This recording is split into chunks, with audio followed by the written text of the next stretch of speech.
My channel KP success zone.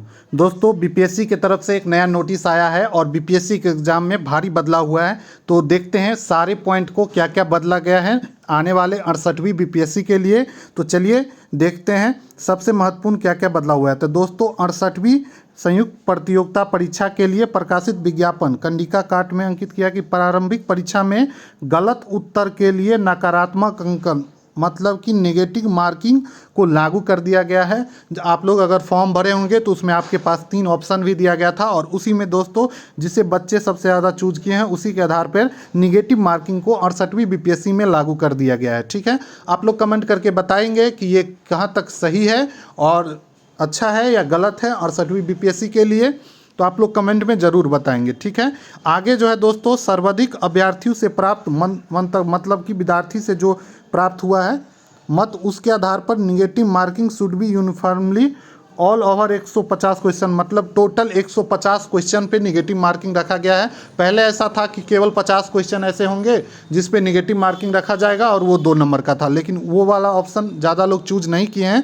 इसीलिए दोस्तों कौन सा रखा गया कि टोटल जो 150 क्वेश्चन है सब पे निगेटिव मार्किंग रखा गया है और एक क्वेश्चन जो होगा दोस्तों 1 नंबर का होगा, 1 मार्क का होगा और जो करे अगर आपका आंसर सही होता है तो 1 नंबर दिया जाएगा और अगर गलती होता है तो 1 माइनस हो जाएगा 1/4। मतलब अगर आप 4 क्वेश्चन सही करते हो तो आपका 1 नंबर निगेटिव, 4 क्वेश्चन गलत करते हो, सॉरी 4 क्वेश्चन अगर आप गलत करते हो तो आपका 1 नंबर निगेटिव हो जाएगा। ठीक है, तो इस बार के एग्ज़ाम में निगेटिव मार्किंग रखा गया है, पहली बार ऐसा हो रहा है। और साथ ही दोस्तों प्रत्येक प्रश्न के लिए अभ्यर्थी द्वारा गलत उत्तर अंकित किया गया है तो 1/4 मतलब कि 0.25, वही बात है 0.25 अंक स्वरूप घटा दिया जाएगा। यदि अभ्यर्थी द्वारा प्रश्न के 1 से अधिक उत्तर दिए जाते हैं तो उसे भी गलत, मगर मान लीजिए कि किसी में 1 से अधिक उत्तर आप क्लिक करके आ गए तो उसे भी गलत उत्तर मान लिया जाएगा और निगेटिव मार्किंग कर दिया जाएगा। अगर मान लीजिए धोखा से 2 आंसर रंग दिए या फिर आपको गलती हो गया उस पर कुछ करके सोचे कि दूसरा आंसर रंग दे, तो ऐसा आप एग्जाम में नहीं कर सकते हैं, निगेटिव हो जाएगा। अगला है दोस्तों, अभ्यर्थी द्वारा किसी प्रश्न के लिए कोई उत्तर अंकित नहीं करते हुए खाली छोड़ देने की स्थिति में अंक घटाने का दे। अगर मान लीजिए कोई क्वेश्चन आपको नहीं आता है, उसको आप नहीं करके आए तो उसमें निगेटिव मार्किंग नहीं होगा उस पर। तो ये जनरली जैसे कि सभी एग्जाम में होता है। साथ ही दोस्तों मेंस में भी बदलाव किया गया है। ठीक है, अगला देखिए क्या है। अगला है कंडिका 8(2) मुख्य परीक्षा में वैकल्पिक विषय के स्केलिंग की समस्या के समाधान। जैसा कि बच्चे मांग कर रहे थे कि मुख्य परीक्षा वैकल्पिक जो ऑप्शनल सब्जेक्ट होता है उसमें स्केलिंग किया जाए या नॉर्मलाइजेशन की समस्या थी, तो इसके समाधान हेतु दिए गए मंतव्य के आलोक में आयोग द्वारा ये बोला गया है कि मुख्य लिखित प्रतियोगिता के संरचना में भी संशोधन किया गया है। देखिए दोस्तों, पहले समान हिंदी, ये तो ठीक ही है, वैसा ही ये पहले भी होता था। समान हिंदी 100 अंक का होता था, 3 घंटे की परीक्षा, ये मेंस में ये तो पहले भी होता था। अब देखिए समान अध्ययन पत्र 1 ये भी सेम ही है, समान अध्ययन पत्र 2 ये 300 नंबर का होगा, 3 घंटे का, ये भी सेम है। चेंज जो किया गया है दोस्तों वो ऑप्शनल वैकल्पिक विषय, जैसा कि देख रहे हैं ऑप्शनल सब्जेक्ट जो है दोस्तों एमसीक्यू आधारित हो जाएगा। मेंस में पहले 300 नंबर का ऑप्शनल आता था और इसमें आप अपने मर्जी से सब्जेक्ट चूज कर सकते थे, लेकिन इस बार जो वैकल्पिक विषय है ऑप्शनल है उसे एमसीक्यू टाइप कर दिया गया है और उससे 100 क्वेश्चन पूछे जाएंगे, 3 घंटे का टाइम रहेगा। निबंध में बात करें और इसमें जो ऐड किया गया है दोस्तों वो ऐड किया गया है निबंध को।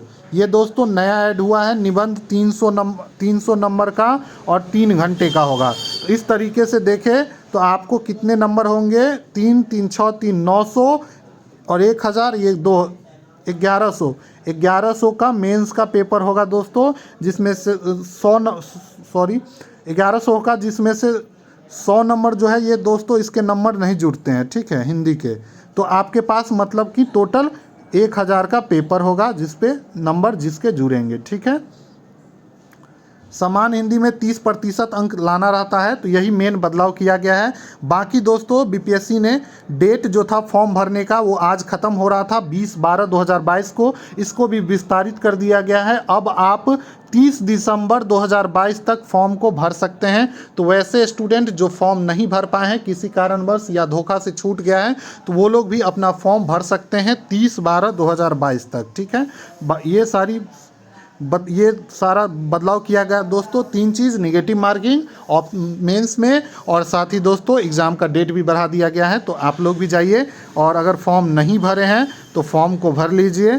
ठीक है, और आप लोग कमेंट करके ज़रूर बताइएगा कि बीपीएससी ने जो बदलाव किया है 68वीं में, ये आप इस पे क्या विचार रखते हैं, क्या सोचते हैं, क्या ये सही है और यह गलत है। और अगर आप लोग ऑप्शन तो चूज किए ही होंगे, उसी के आधार पे ये लागू किया गया है, तो आपने कमेंट करके बताइए कि कौन सा ऑप्शन चूज किए थे। ठीक है, तो चलिए वीडियो को यहीं ख़त्म करते हैं। बाकी दोस्तों 68वीं बीपीएससी के लिए जैसे ही बिहार सचिवालय का एग्ज़ाम ख़त्म होता है, एक नया बैच, ऑब्जेक्टिव बैच आपके लिए लाया जाएगा।